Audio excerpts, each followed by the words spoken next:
नमस्कार दोस्तों, आपका स्वागत है मेरे YouTube चैनल मोनू टॉक्स में। दोस्तों, आज हम बात करने वाले हैं कि जो बैंक होते हैं या एनबीएफसी होती हैं, ये लोन सेटलमेंट क्यों करती हैं। लोन ऐसी क्या उनकी मजबूरी होती है कि वो जो है उस लोन को सेटल करना चाहती हैं अगर वो लोन डिफ़ॉल्ट हो गया है तो। मतलब कि आपने कोई लोन डिफ़ॉल्ट कर दिया तो बैंक जो है, अगर आप पेमेंट नहीं कर पा रहे हैं, 3 महीने से ज़्यादा हो गए हैं, लोन एनपीए हो गया है, तो अब जो है बैंक की मजबूरी बन गई है बैंक को जो है उस लोन को सेटल करना। बैंक उस लोन को सेटल करने के लिए तैयार हो जाता है, सेटलमेंट करने के लिए तैयार हो जाता है। कई लोगों को तो, कई हमारे भाइयों को तो यही नहीं पता कि लोन सेटलमेंट भी होता है। बहुत से ऐसे लोग हैं, और ना ही कभी बैंक या एनबीएफसी इस चीज़ को आपको बताएगी। लोन डिफ़ॉल्टर्स को, जिन्होंने शुरू में जो है एक या ईएमआई डिफ़ॉल्ट की है, एक या दो ईएमआई, बैंक कभी नहीं कहता कि लोन सेटलमेंट होता है। और कई तो रिकवरी एजेंट्स जो है फ़ोन करके ये कहते हैं कि हमारे बैंक से तो लोन सेटल होता ही नहीं है। ऐसा कोई रूल है ही नहीं हमारे बैंक में। हमारे बैंक में तो पूरा पेमेंट ही करना पड़ेगा अगर आपको लोन क्लोज करना है तो लोन सेटलमेंट बाद में जो है एनपीए होने के बाद जो है ऐसी क्या मजबूरी हो जाती है कि बैंक जो है वो 1 लाख रुपए के लोन पे कहता है कि 20,000 रुपये दे दो और मामले को रफा दफा करो, लोन सेटल कर लो।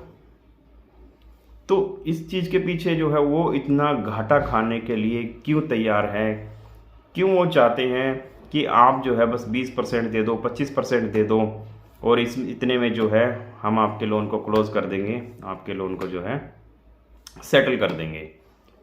तो इसके पीछे दोस्तों सबसे बड़ा कारण जो है वो यही है कि वो लीगल में नहीं जाना चाहते। क्योंकि अगर लीगल में कोई बैंक जाना चाहता, या लीगल से जो है कस्टमर को इतनी दिक्कत हो सकती थी कि उसको जेल हो जाए या उसके घर का सामान बिक जाए, तो हर बैंक तो लीगल ही करता ना, क्यों सेटल करता। ये सेटलमेंट का जो प्रोसीजर है वो आया कहाँ से, वो इसीलिए आया है क्योंकि लीगल जो है वो हमारे देश में एक लीगल प्रक्रिया ऐसी है जो आसान नहीं है।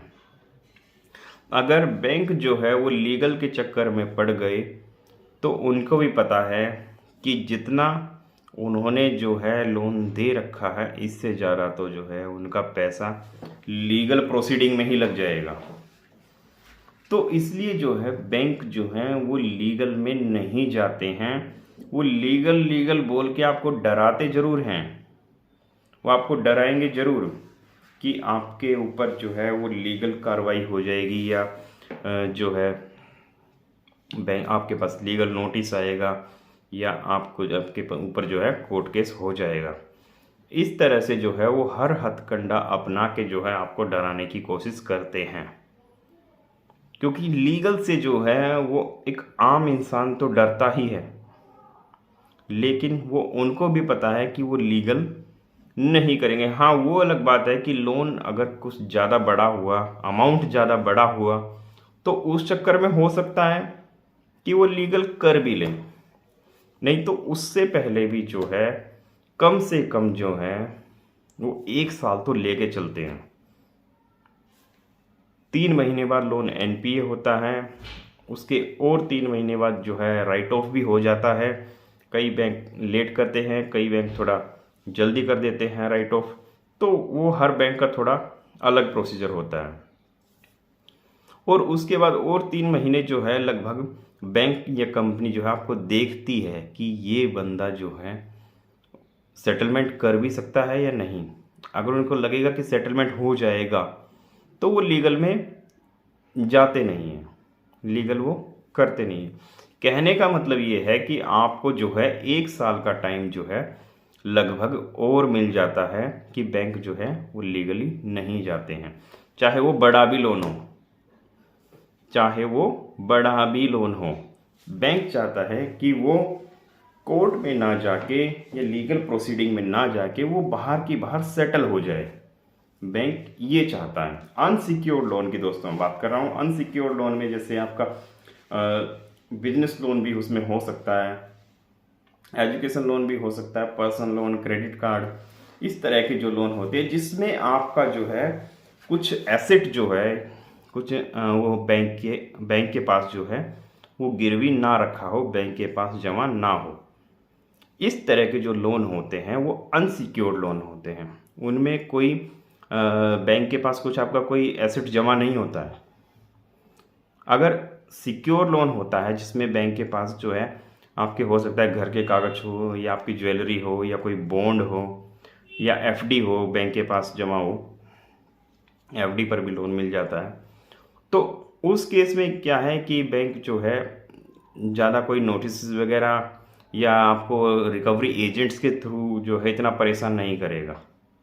उसमें इतनी परेशानी बैंक नहीं करते हैं, ना ही वो इतनी टेंशन लेते हैं, क्योंकि उनको पता है वो जो है जो एसेट जो है बैंक के पास आपका जमा है उनसे वो रिकवरी कर लेते हैं अपनी जो भी है अपना लीगल कार्रवाई करके।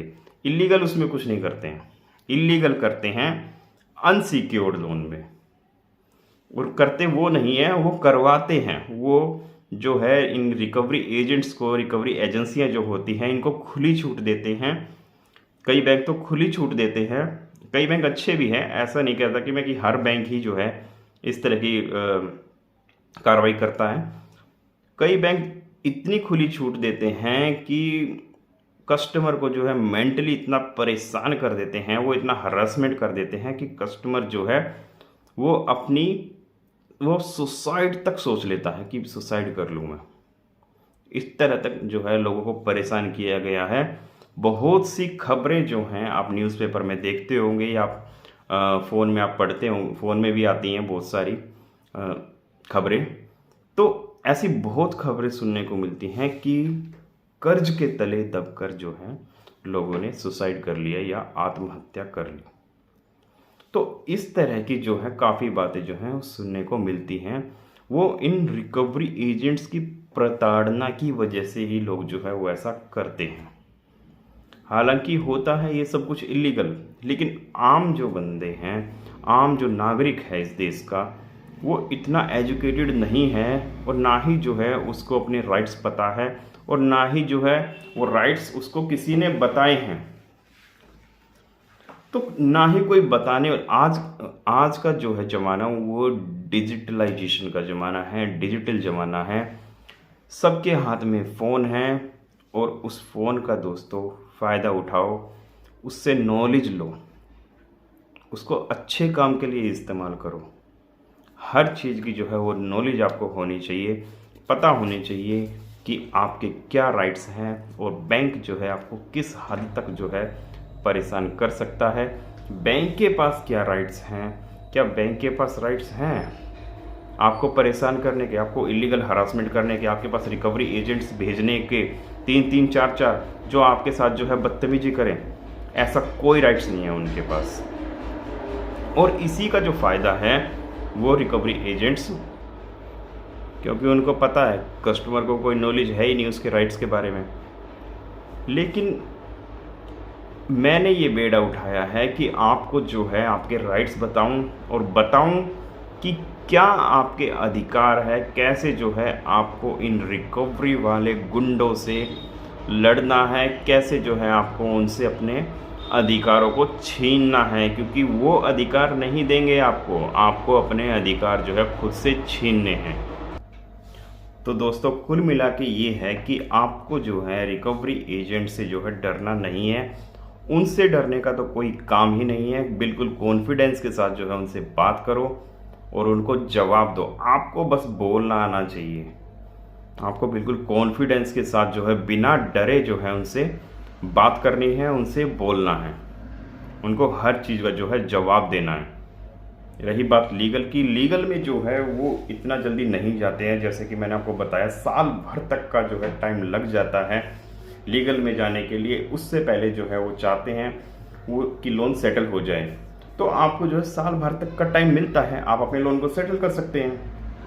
आप अपने लोन को सेटल करो और मामले को रफा दफा करो, कोई दिक्कत नहीं है। आपके पास फिर कॉल नहीं आएंगे।